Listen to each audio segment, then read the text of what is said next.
Hey everybody, and welcome to Grace Lutheran Church's worship. My name is Kelsey, and I'm the director of Chris Ed and Youth Ministry, and I'm so thankful that you've come to join us today and joining me for my children's sermon. Today, our reading comes from Acts, where we read about Paul and us receiving the Holy Spirit as a people. And Paul says at one point, "Can anyone withhold the water for baptizing these people who have received the Holy Spirit just as we have?" And here Paul is talking about people who weren't welcome in the church and are kind of like outcasts, right? And they received the Holy Spirit. So why shouldn't we welcome them into the faith? Because God already loves them. Clearly, God gave them the Holy Spirit, right? So why are we putting that wall up? So a great example that I'm going to use, which you probably are not surprised, are my dogs. I'm going to use Potter and Bella. And what I actually mean by this is, for those of you who don't know, I am an adopt, don't shop kind of girl, right? Both of my dogs are from rescues. And so one's from Furry Friends Network in Harrisburg, and then Potter is from All for Paws in Chester Springs, so super close to church.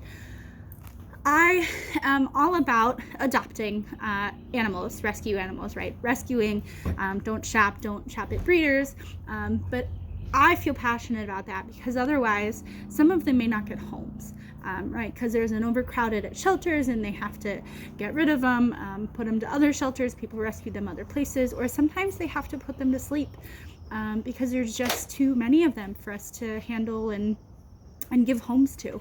And so I'm a big proponent of adopting so that we can give them all these amazing homes, which Potter and Bella, as you have seen, definitely have. But if you have a breeder dog, that's okay too, right? Even though I'm not going to shop for a breeder dog and a fancier dog and maybe a mixed breed thing that's like a Labradoodle, right? There's it's okay to get a designer dog, right? Or a shopping for a dog, right, at a breeder. It's okay. I think this is a great example of what our story talks about today in our reading, right? That there are these things that are they're people that are put aside, right? They're unwelcome, right? Some people feel that way with adopted or rescue animals, and some people feel that way about shopping for breeder animals, right? And so we put these things on like this other side of a wall, right? And we're reminded in our reading today that, well, God gave them the Holy Spirit already, so why aren't we welcoming them? God gave us all sorts of animals, right? He gave us the animals to shop for, and He gave us rescue animals. So why are we putting up this wall of either or? It can be, it should be, it has to be both, because God made it both.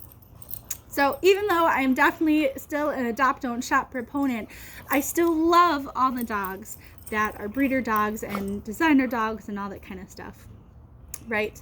I still love them. I still think they have a place on earth. I'm thankful that they get homes. I just would love to see more rescue dogs get homes as well.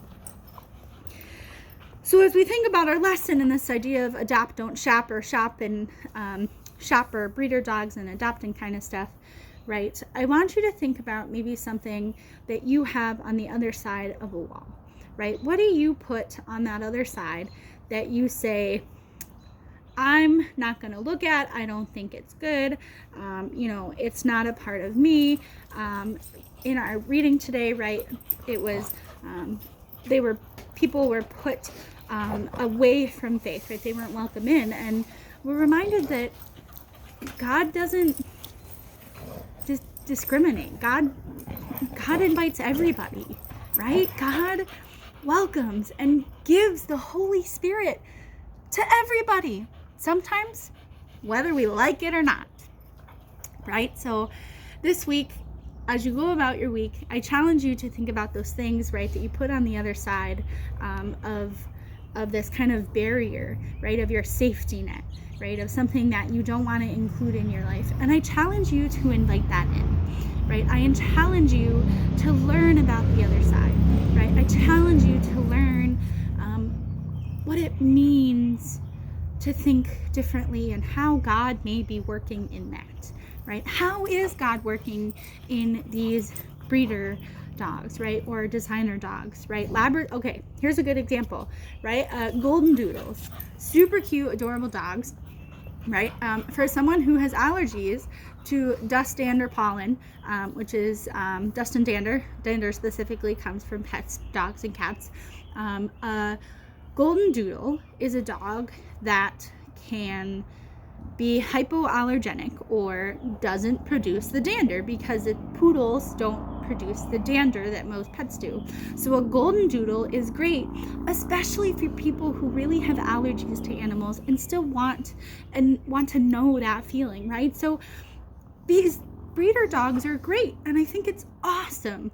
Not what I would love, right? I totally would rather adopt than shop, but there is a purpose, and God does love both adopted dogs and breeder dogs. So I want you to think of it in that kind of way, right? What is out of your safety net?